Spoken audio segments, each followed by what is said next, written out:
ଆଜିର କବିତାର ଶୀର୍ଷକ ହେଉଛି ଜୀବନ।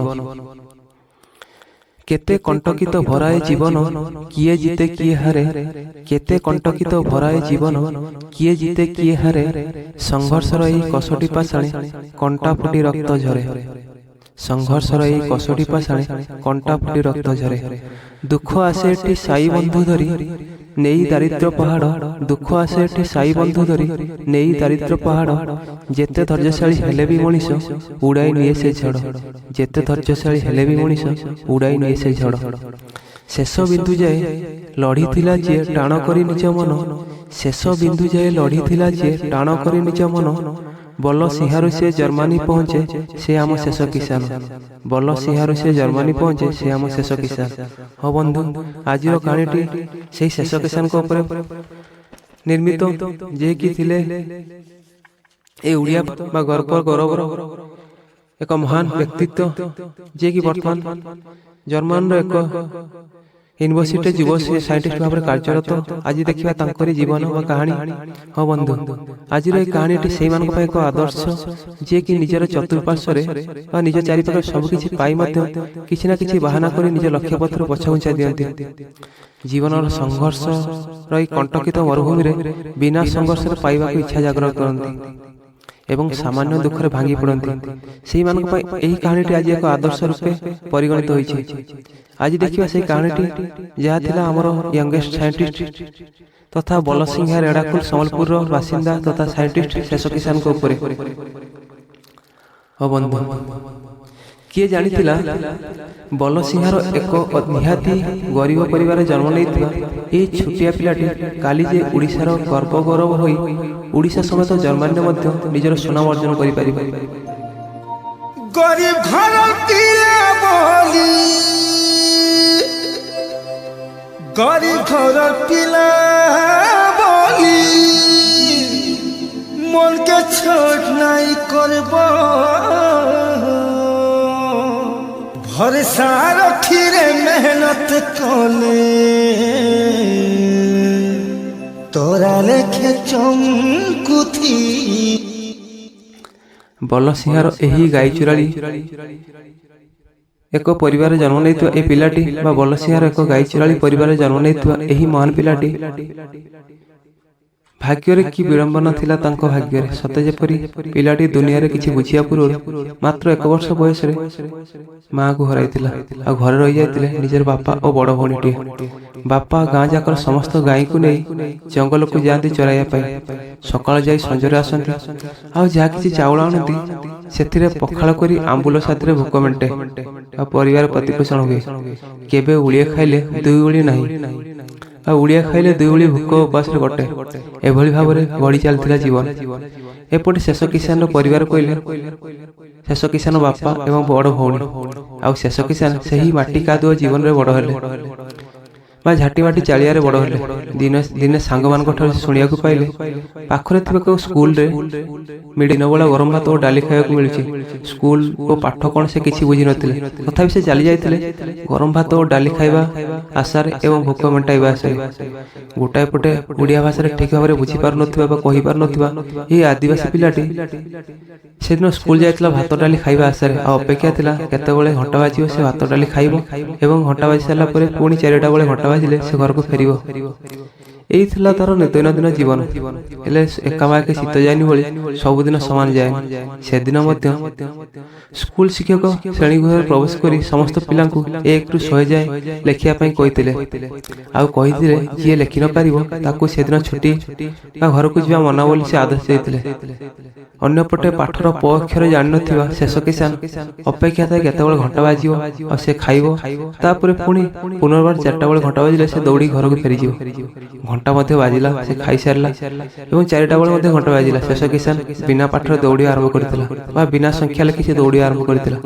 ଯେତେବେଳେ ଶିକ୍ଷକ ଏହାକୁ ଦେଖିପାରିଲେ ସେ ସାଙ୍ଗେ ସାଙ୍ଗେ ଅନ୍ୟ 4 ଜଣ ପିଲାଙ୍କୁ ଆଦେଶ ଦେଇଥିଲେ ଯେ ଜାଣିକି ଯାଇ ଦୌଡ଼ିକି ଯାଇ ଶେଷ କିସାନକୁ ଧରି ତାଙ୍କ ପାଖରେ ଠିଆ କରିବା ପାଇଁ ଏବଂ ତାଙ୍କ ସାଙ୍ଗ ପିଲାମାନେ ମଧ୍ୟ ଦୌଡ଼ିକି ଯାଇ ଧରି ତାଙ୍କ ହାତ ଗୋଡ଼ ଧରି ଆଣି ସାରଙ୍କ ନିକଟରେ ଠିଆ କରାଇଥିଲେ।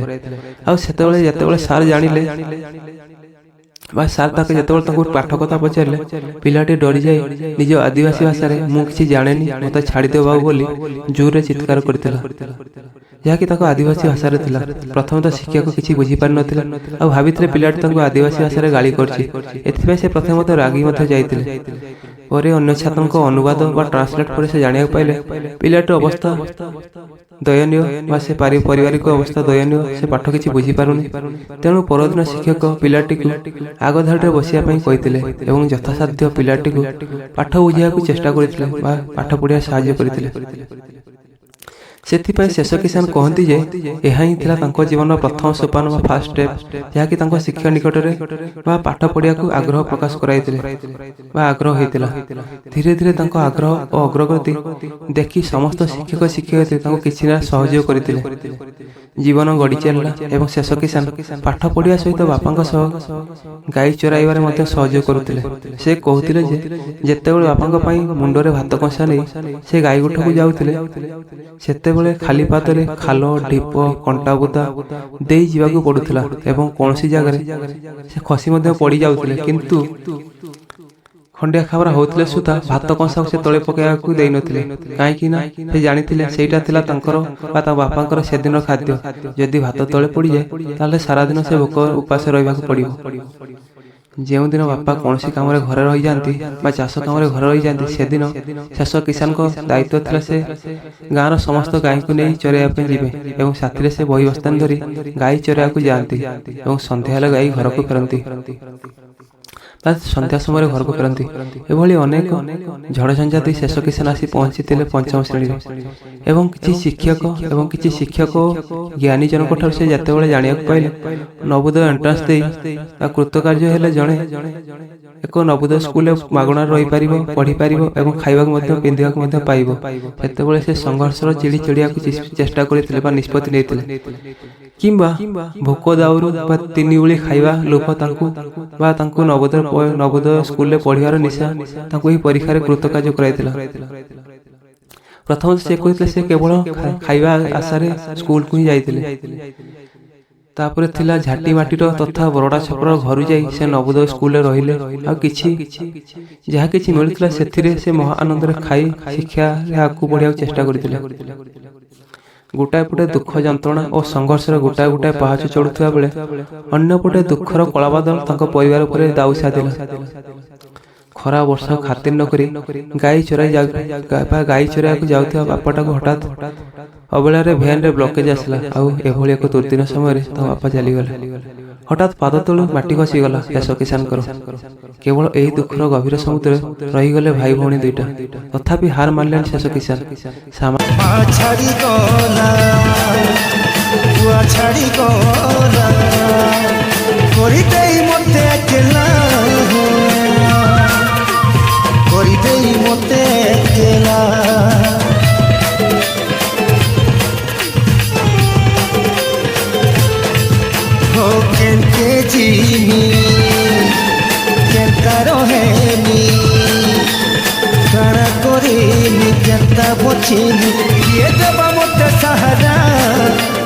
भाली भाली की सोयला हेले नाई हारी करी दिन मजूरी दुखर सही पखाला मुलखाई सफल मजूरू हेला दुखे कष्टे सभी लोग कार्स कर ना लेखाली खाली एमबीए मुठी खाइबार ना जीवन बचाबार ना धीरे धीरे नवोदय एग्जाम देली आउ पास भी कली इनु मोर आशा साहस बढ़ला। हार मानिलेନି ଶେଷ କିଷାନ। ସାମାନ୍ୟ ବିପଦରେ ଭାଙ୍ଗି ପଡୁଥିବା ଏ ସମାଜରେ ବା ସାମାନ୍ୟ ବିପଦରେ ପଛଘୁଞ୍ଚା ଦେଉଥିବା ଏ ସମାଜରେ ସେ ଚଟାଣ ପରି ପଣ କରି ବଢି ଚାଲିଲେ। ଧୀରେ ଧୀରେ ସପ୍ତମରୁ ଯାଇ ଅଷ୍ଟମ ନବମରେ ପହଞ୍ଚିଲେ। ଏପଟେ ଭଉଣୀଟି ମଧ୍ୟ ନିଜର ପାରୁ ପର୍ଯ୍ୟନ୍ତ ପର ଘରେ ମୂଲିଆ ଖଟି ନିଜ ପେଟ ପୋଷଣ କରୁଥିଲେ। ତଥାପି ଦୁଃଖର କଳାବାଦଲ ବା ପାହାଡ଼ ତାଙ୍କ ମୁଣ୍ଡ ଉପରୁ ହଟି ନଥିଲା। ସାମାନ୍ୟ ବିପଦରେ ଭାଙ୍ଗି ପଡୁଥିବା ଏ ସମାଜରେ ବା ସାମାନ୍ୟ ବିପଦରେ ପଛଘୁଞ୍ଚା ଦେଉଥିବା ଏ ସମାଜରେ ସେ ଚଟାଣ ପରି ପଣ କରି ବଢି ଚାଲିଲେ। ଧୀରେ ଧୀରେ ସପ୍ତମରୁ ଯାଇ ଅଷ୍ଟମ ନବମରେ ପହଞ୍ଚିଲେ। ଏପଟେ ଭଉଣୀଟି ମଧ୍ୟ ନିଜର ପାରୁ ପର୍ଯ୍ୟନ୍ତ ପର ଘରେ ମୂଲିଆ ଖଟି ନିଜ ପେଟ ପୋଷଣ କରୁଥିଲେ। ତଥାପି ଦୁଃଖର କଳାବାଦଲ ବା ପାହାଡ଼ ତାଙ୍କ ମୁଣ୍ଡ ଉପରୁ ହଟି ନଥିଲା। କେତେ ଯେ ପରୀକ୍ଷା ତାଙ୍କୁ ଦେବାକୁ ପଡୁଥିଲା ତାହା ଭଗବାନ ହିଁ ଜାଣିବେ। ଏଭଳି ଦୁଃଖଦ ଘଡ଼ିରେ ହଠାତ୍ ଭଉଣୀଟିର ଅସୁସ୍ଥ ଅବସ୍ଥା ହୋଇପଡ଼ିଲେ ବା ଭଉଣୀଟି ଅସୁସ୍ଥ ହୋଇପଡ଼ିଲେ। ପରେ ଜଣାପଡ଼ିଲା ତାଙ୍କ ହାର୍ଟରେ ବ୍ଲକେଜ୍ ହୋଇଛି। ଦୁଃଖର କଳାବାଦଲ ଘୋଟି ଆସିଲା ଶେଷ କିଷାନଙ୍କ ଜୀବନରେ। ସେ କ'ଣ କରିବେ କିଛି ବୁଝିପାରୁନଥିଲେ। କେମିତି ଚଳାଇବେ ନିଜର ପରିବାର, ଆଉ କେମିତି ଭରଣା ପୋଷଣ କରିବେ ବା ଔଷଧ ଯୋଗାଡ଼ କରିବେ ନିଜ ଭଉଣୀ ପାଇଁ, ଆଉ କେମିତି ଜାରି ରଖିବେ ନିଜର ଶିକ୍ଷା। ଅନେକ ଥର ସେ ଶିକ୍ଷାରୁ ବିରତ ନେବା ପାଇଁ ଚିନ୍ତା ମଧ୍ୟ କରିଥିଲେ, କିନ୍ତୁ ଚେଷ୍ଟା କରିଥିଲେ କି ସେହି ଦୃଢ଼ ପ୍ରତିଜ୍ଞା ଆଗରେ ସବୁ ବିପଦ ବା ସବୁ ଦୁଃଖ କଷ୍ଟ ତାଙ୍କ ଆଗରେ ହାର ମାନିଥିଲା। ସେ ଆରମ୍ଭ କଲେ ଏକ ନିଷ୍ପତ୍ତି, ସ୍ଥିର କଲେ ଯେ ପାଠ ପଢ଼ିବା ଜାରି ରଖିବା ସହିତ ନିଜକୁ ଦିନ ମଜୁରିଆ ଭାବରେ କାର୍ଯ୍ୟ କରିବେ, ଆଉ ଯାହା କିଛି ପାଉଣା ମିଳିବ ସେଥିରେ ସେ ନିଜ ଭଉଣୀକୁ ବା ଭଉଣୀର ଔଷଧ ଖର୍ଚ୍ଚ ପ୍ରତିପୋଷଣ କରିବା ସହିତ ଯାହା କିଛି ଅଳ୍ପ କିଛି ବଞ୍ଚିବ ସେ ନିଜ ଖର୍ଚ୍ଚରେ ବା ନିଜ ପଢ଼ା ଖର୍ଚ୍ଚ ପାଇଁ ବ୍ୟବହାର କରିବେ। ସ୍ଥିର ହେଲା ସ୍କୁଲରୁ ମିଳୁଥିବା ଗ୍ରୀଷ୍ମ ଛୁଟି ଓ ଏକ୍ସମାସ ଛୁଟିରେ ସେ ଦିନ ମଜୁରିଆ ଭାବେ କଠୋର ପରିଶ୍ରମ କରିବେ ବା ଓଭର ଡ୍ୟୁଟି କରିବେ, ଯାହାଫଳରେ କି ପ୍ରଥମେ ଯେତେ ଯାହା କିଛି ପାରିଶ୍ରମିକ ମିଳିବ ତାହା ଭଉଣୀକି ଦେବା ସହିତ ନିଜର କିଛି ଖର୍ଚ୍ଚ କାର୍ଯ୍ୟ ତୁଲାଇବେ। ପ୍ରଥମେ ତ ସେ ଯେତେବେଳେ ମଜୁରିଆ କାମ କରିବାକୁ ବାହାରିଲେ ସେତେବେଳେ ତାଙ୍କ ବୟସ ହୋଇଥିଲା 13ରୁ 14 ବର୍ଷ। ତେଣୁ ତାଙ୍କୁ ପ୍ରଥମେ ଅନେକ ଜାଗାରେ କାମ କରିବାରୁ ବା ଅନେକ ଜାଗାରେ ନିରାଶ ହେବାକୁ ପଡ଼ିଥିଲା, କାହିଁକିନା ସେ ଶିଶୁ ଶ୍ରମିକ ଭାବରେ କାମ କରିବାକୁ କେହି ରାଜି ହେଉନଥିଲେ। ତାପରେ ସେ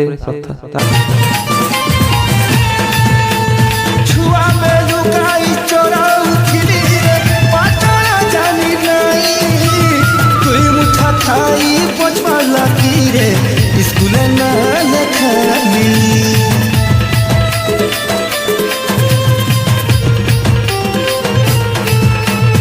आज मुई जहान बदया फिरी एकला राती में बही चुरे करी पलकिली की करी केभे नाई डरी मने ताकत भरी নিজকে পচারি মেহনত করি নাই লাগি গলা জীবনে কেবে গোটে বহিটিবে ঘিনি নেই পারে। নবোদୟରେ ପଢ଼ିଲା ବେଲେ ଲୁକି ଲୁକି ରାତି ପିଲାମାନଙ୍କର ବହି ଚୋରି କରି ପାଠ ପଢ଼ୁଥିଲି। ଧୀରେ ଧୀରେ ମେହନତ କରି ନାଇଜର ବି ଲଗେଇଦେଲି। ଗଲା ସିଂହାନୁ ଜର୍ମାନୀ ତ ଭାଲା ମତେ ପହଞ୍ଚେଇ ଦେଲା। কলিকানু মেট্রো সিটি আনি মতে থুই তো দেলা। পাশে পখালু ফাইটা খানা উপরওয়ালা খুয়ে দেলা।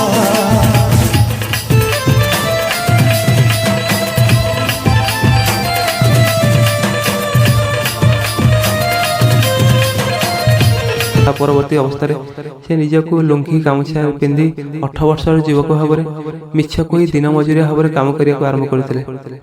ପ୍ରଥମତଃ ସିମେଣ୍ଟ ଗୋଳାଇବା, ରଙ୍ଗ ଦେବା, କାଠ ଆଣିବା, ରାସ୍ତା କାମରେ ଯୋଗ ଦେବା ଭଳି ଅନେକ କାର୍ଯ୍ୟରେ ଯୋଗ ଦେଇଥିଲେ।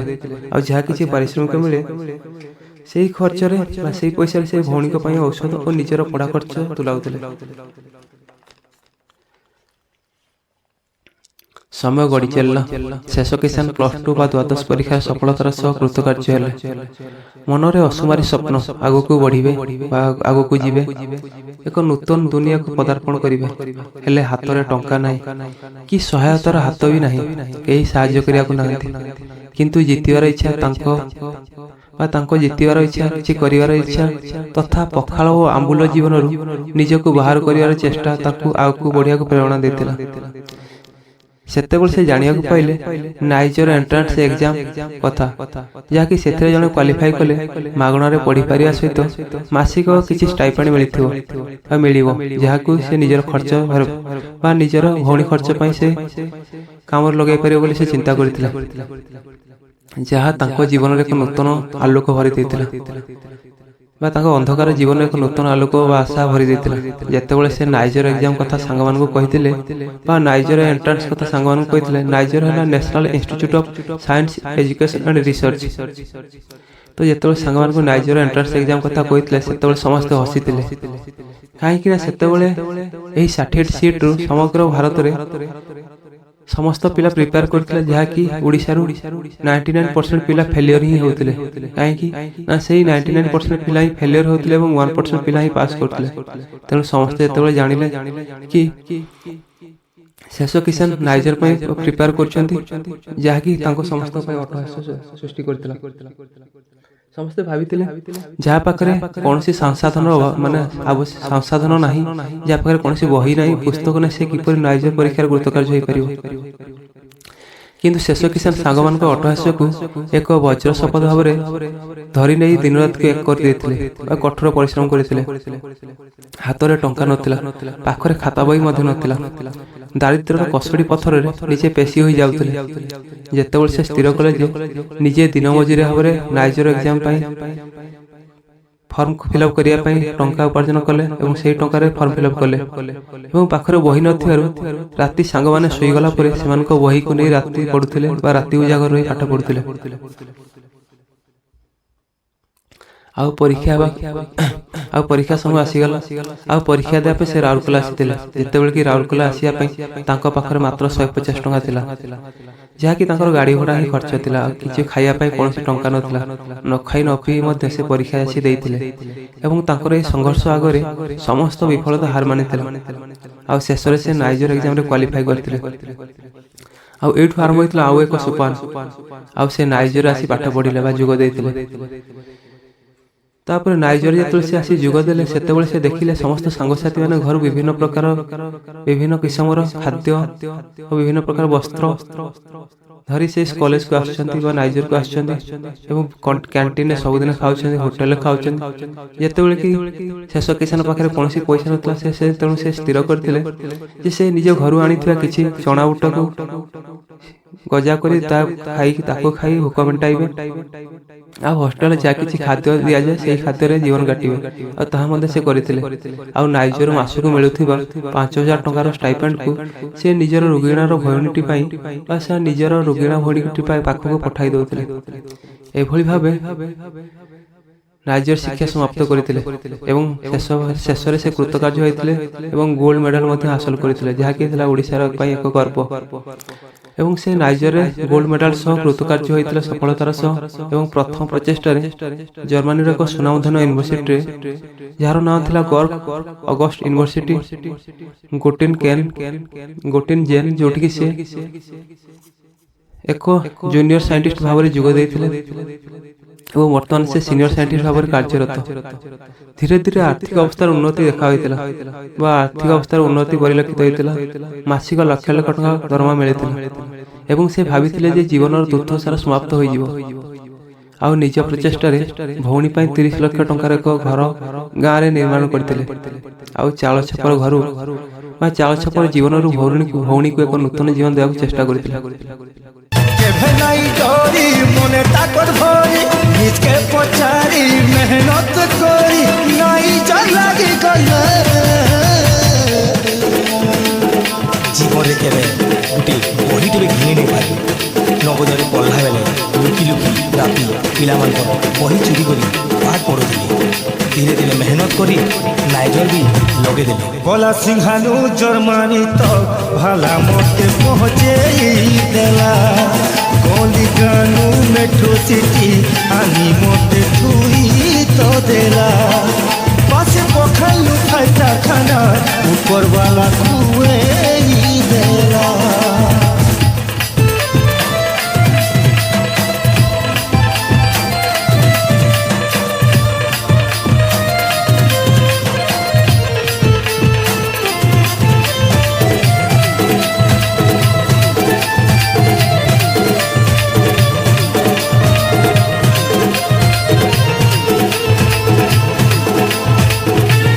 ବାଦଲ ମାଡ଼ି ଆସିଲା ଶେଷ କିଷାନଙ୍କ ଜୀବନରେ ବା ଏହି ଯୁବକଙ୍କ ଜୀବନରେ। ଆଉ ସେହି ଦୁଃଖର ସାଗରରେ ହୃଦ ରୋଗରେ ପଡ଼ିଥିବା ଏହି ଭଉଣୀଟି ବା ବଡ଼ ଭଉଣୀଟି ଦୁନିଆ ଛାଡ଼ି ଚାଲି ଯାଇଥିଲେ। એકમાત્ર ସଦସ୍ୟ ବା ତାଙ୍କ ପରିବାର એકમાત્ર ସଦସ୍ୟ ତଥା ଶେଷ କିଷାନଙ୍କର ହଳି ଅର୍ଦ୍ଧରୀର ବଡ଼ ଭଉଣୀ ମଧ୍ୟ ଆରପାରିକି ଚାଲିଗଲା। ସତେ ଯେମିତି ଲାଗିଲା ଏ ଦୁନିଆଟା ପଣ କରିଛି ଶେଷ କିଷାନଙ୍କ ଜୀବନରୁ ସମସ୍ତ ଖୁସିକୁ ଲୁଟି ନେବା ପାଇଁ। ତଥାପି ସେ ହାର ମାନି ନାହାନ୍ତି। ଆରମ୍ଭ କଲେ ଏକ ନୂତନ ସଂଗ୍ରାମ, ନୂତନ ସଂଘର୍ଷ। ଦୁଃଖ ଦୁର୍ଦ୍ଦଶାର ପୁରାତନ ଅତୀତକୁ ପଛରେ ଛାଡ଼ି ଦେଇ ସେ ଆରମ୍ଭ କଲେ ଏକ ନୂତନ ଜୀବନ, ଯେଉଁଠି ନଥିବ ଯନ୍ତ୍ରଣାମୟ ଅତୀତ, ବିତି ଯାଇଥିବା ଦୁଃଖର ପାହାଡ଼। ଆଉ ତାଙ୍କ ଜୀବନରେ ଏକ ଆଶାର ଆଲୋକ ନେଇ ଅନ୍ଧାରକୁ ହଟାଇ ପ୍ରଜ୍ୱଳିତ ଦୀପଶିଖା ହୋଇ ଏକାନ୍ତ ଜୀବନରେ ଖୁସି ଖେଳାଇ ଦେବା ପାଇଁ ପ୍ରବେଶ କରିଥିଲେ ତାଙ୍କର ଅତି ପ୍ରିୟ ତଥା ପତ୍ନୀ ରାଜଶ୍ରୀ ଜେନା। ଭଗବାନ ଯେଉଁ ସବୁ ଖୁସି ତାଙ୍କ ଜୀବନରୁ ବା ଭଗବାନ ଯେଉଁ ସବୁ ଖୁସି ଶେଷ କିସାନଙ୍କ ଜୀବନରୁ ଛଡ଼ାଇ ନେଇଥିଲେ, ଭଗବାନ ସେହି ସବୁ ଖୁସିକୁ ତାଙ୍କ ପତ୍ନୀ ରାଜଶ୍ରୀ ମାଧ୍ୟମରେ ଫେରାଇ ଦେଇଥିଲେ। ଆଉ ଶେଷ କିସାନ ଏବଂ ରାଜଶ୍ରୀଙ୍କର ବାହାଘର ଗତ 21 ନଭେମ୍ବର 2022 ଶେଷ ହୋଇଛି। ଆଉ ଏହି ନୂତନ ଦମ୍ପତିକୁ ବା ଏହି ନୂତନ ନବବିବାହିତ ଦମ୍ପତିକୁ ମୋ ତରଫରୁ ମଧ୍ୟ ଅନେକ ଅନେକ ଶୁଭେଚ୍ଛା ତଥା ଅଭିନନ୍ଦନ। ଭଗବାନ ଏହି ଦୁଇ ଜଣଙ୍କୁ ଖୁସିରେ ରଖନ୍ତୁ। ଆଉ ଏହା ହିଁ ଆମ ଭଗବାନଙ୍କ ନିକଟରେ କାମନା। ଆଉ wishing you a happy marriage life. ଏ ଥିଲା ଶେଷ କିସାନଙ୍କ ସଂଘର୍ଷମୟ ଜୀବନର କାହାଣୀ। ତାଙ୍କର ଅନେକ କାହାଣୀ ଆହୁରି ମଧ୍ୟ ରହିଯାଇଛି, ଯାହାକୁ ବ୍ୟାଖ୍ୟା କଲେ ଆହୁରି ଗୋଟାଏ ସେସନ ସରିବନି।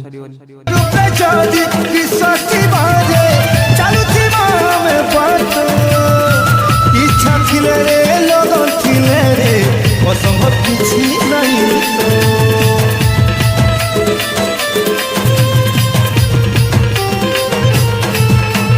ଶେଷ ମନାଟା ହେଲେ ମୁୟା ରଙ୍ଗ କାମ ଛେ ବହୁତ ବାକି ଦେଶ ଲାଗିରେ ଜନମ ହେଇଛେ ସେବା করনি দিন রাতি মাস মোলে দয়া আছে করি কম রক্ষি করি আকে জিমি পড়ি সফল সফল হেবা।